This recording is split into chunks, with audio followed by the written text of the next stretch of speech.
My father's voice drips with disgust at the family dinner table.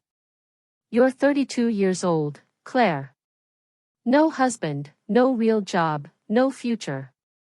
You're nothing but a useless drain on this family. My mother and sister smirk, waiting for my usual flinch. A sharp knock cuts the silence. A man in a suit asks for me by name and hands me a thick, official envelope. My father snatches it, reading the court seal. This has my name on it. What did you do? I just smile. My name is Claire, and I'm 42 now. Back then, I was 32, and I was the family screw-up, at least that's what they called me. I wasn't married. I didn't have a fancy corporate job. I lived in a small apartment above a garage. I worked as a freelance graphic designer, which my dad called playing with crayons. My mom would sigh every time I showed up to Sunday dinner in my worn-out jeans. My sister, the favorite, was a rising lawyer with a perfect engagement ring. But here's what they didn't see. I was the one who stayed. When Grandma fell and broke her hip, I was the one who drove her to appointments. I sat with her for hours. I listened to her stories about the old country. My sister sent flowers. I gave my time. Grandma and I had a bond no one else in the family understood. She saw me. The salty tang of hospital antiseptic still lingers in my memory from those days. And I had something they didn't expect. I had her secrets. She had a plan for me. If you've ever been the one people overlook, the one they call not enough, hit that subscribe button. Tell me in the comments. Have you ever had a secret bond with someone your family dismissed? I want to hear it. Let's go. The betrayal wasn't the dinner table insult. It was what happened the week after Grandma passed away. The family gathered at my parents' house for the will reading, performed by a stiff family lawyer. I'm sitting in the corner, invisible as always. The lawyer clears his throat. The room smells of stale coffee and fresh flowers from the funeral. He reads the will. Grandma's house, her savings, her jewelry, all of it goes to my sister and parents. I get a single, worn wooden rocking chair. My dad scoffs loudly. Well, that makes sense. Grandma finally realized you were good for nothing but sitting around. My sister laughs. Don't worry, Claire. You can come visit the rocking chair at my new lake house. I feel the heat of humiliation. My hands shake. The wooden arms of my chair creak under my grip. But I remember something. Grandma's last words to me, whispered in the hospital. Don't you worry, my sweet girl. The real treasure isn't in a will. Her breath was weak, but her eyes were sharp. What they didn't know was that I had a letter from Grandma. It was hidden in the lining of that rocking chair. It told me to contact a specific lawyer, not the family one. A man named Mr. Sterling. I kept quiet. My heart pounded like a drum in my chest. The lawyer wraps up. Everyone stands, clapping my dad on the back. They toast to their good fortune. I slip out the back door. The cool night air hits my face. Tears sting my eyes, but not just from pain. There's a spark now. Hope. Grandma had trusted me with more than they could imagine. That envelope from dinner? It was just the beginning. Mr. Sterling's name was on it too. I clutched it tight that night, knowing my life was about to change. The rocking chair sat in my apartment, waiting. A month later, I'm not invited to the family celebration at my sister's new house, which Grandma's money helped buy. I see the photos on social media. Them toasting with champagne. My mom posing in front of Grandma's antique mirror. I feel a deep, cold rage. It burns in my gut like ice. The bitter taste of betrayal coats my tongue. Then, betrayal number 2. I run into my dad at the grocery store. He's with his golf buddy. Fluorescent lights buzz overhead. He introduces me as my daughter, the artist. Still waiting for her big break. He winks at his friend, completely dismissing my existence. I force a smile. Walk away. My cart rattles down the aisle. Heart heavy. Then, betrayal 3. My sister calls, not to check on me, but to demand the rocking chair. It's an antique, she says. Her voice sharp like broken glass. It belongs in a nice home, not your cramped little apartment. I'll send someone to pick it up. It's not about the chair. It's about erasing my last connection to Grandma. The phone feels hot in my hand. I tell her no. It's the first time I've ever refused them. She's stunned into silence. Then hangs up. I know I've just lit a fuse. My hands tremble, but I stand firm. I'm terrified but resolute. I've already met with Mr. Sterling. His office smelled of polished wood and old paper. He confirmed what Grandma's letter hinted at. She had a separate, secret trust, set up decades ago. I was the sole beneficiary. But we need to wait for the right moment. My family thinks they won. They party in Grandma's house. Spend her money on luxuries. Dad brags about renovations. Sister posts pictures of her fancy dinners. Mom calls it all blessed. I watch from afar. The exclusion stings. Like salt in an open wound. Dad's public dismissal echoes in my mind. Sister's demand feels like theft. Each one chips away at the old me. Builds the new one. Resentment festers. Quiet. Steady. I flip through Grandma's hidden letter again. Her handwriting loops elegantly. They'll show their true faces, child. Be ready. I am. The rage simmers. Turns to steel. They have no idea the storm coming. What they didn't know was that I had damning evidence. Grandma hadn't just left me money. In her final years, sharp as a tack, she'd watched how my family operated.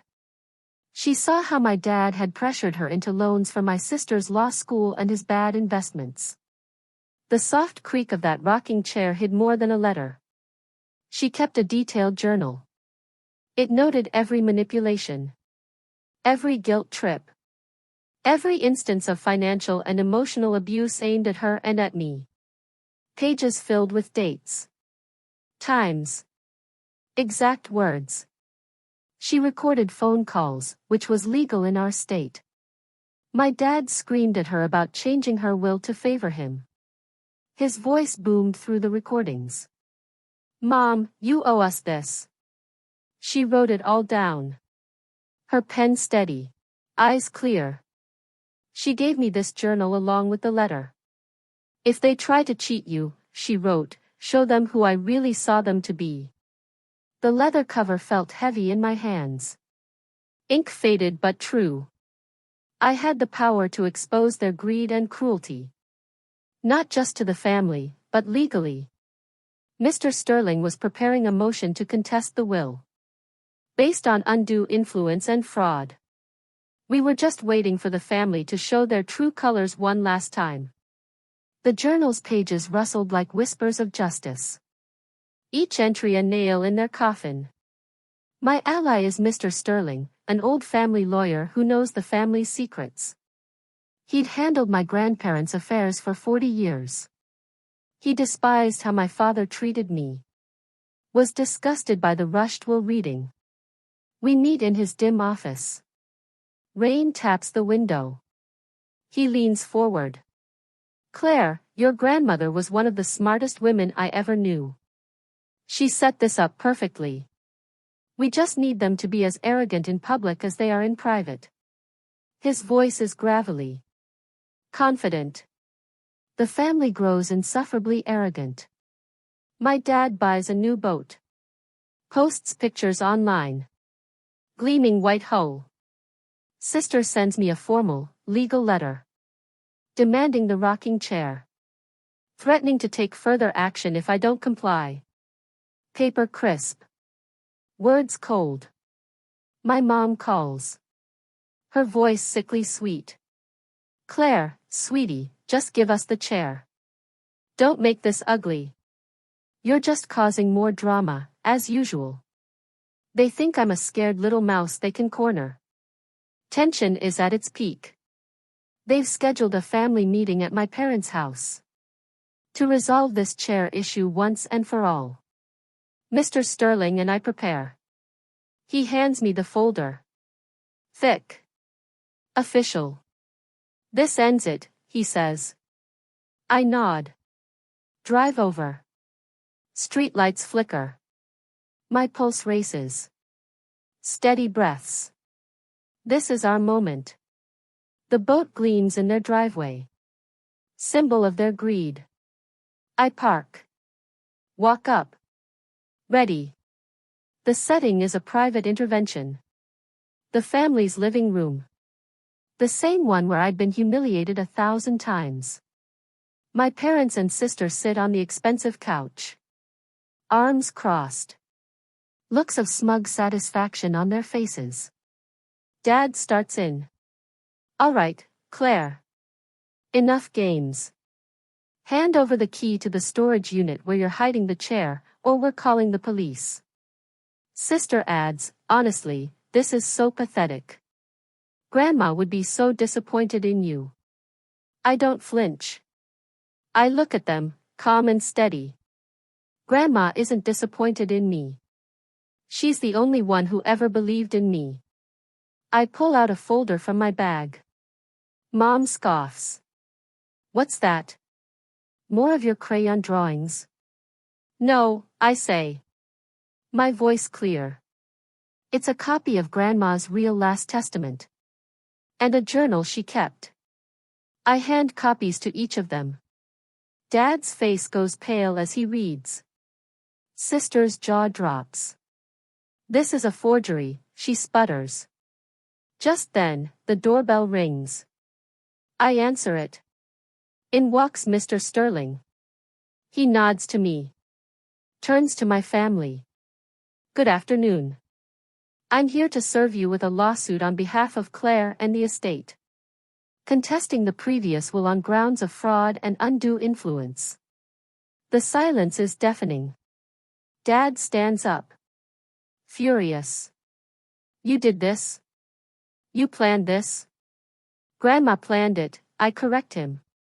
I just had the patience to let her plan work. The real trust gives me the house. The savings. And the lake property my sister is already living in. I turn to sister. You have 30 days to vacate. Mom starts crying. Not with sadness. With rage. You ungrateful little.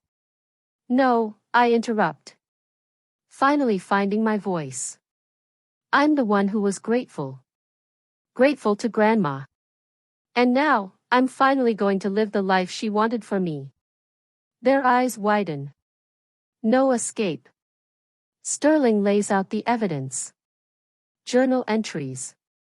Recordings. Dates match perfectly. Dad slumps. Sister stammers. Mom glares.